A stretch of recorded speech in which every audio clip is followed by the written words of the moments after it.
because you have to realize I was also reading this stuff in my teenage years.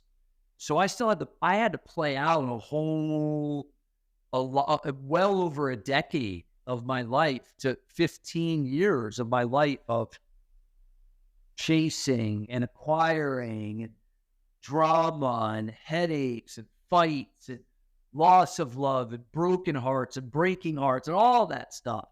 They finally get to this place of, well, you know what? Please show me another way of using sex and the body. And we come to this place that the body itself is like a teacher or a teaching device that in and of itself, it's neutral. It takes orders from the mind and it does what the mind guides it to.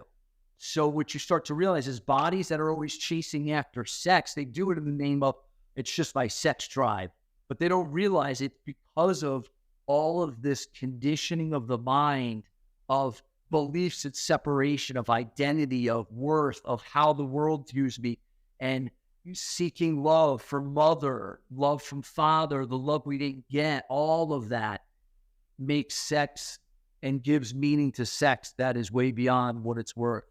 Because as a neutral teaching device, we could use it for separation. We could use it to learn to transcend separation.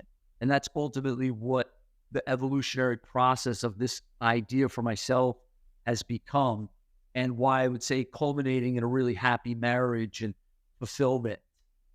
So that's the journey that we all have the ability to take on if we're willing to see not just sex, but everything we use for separation, for glorification of me as a body and separate from the world.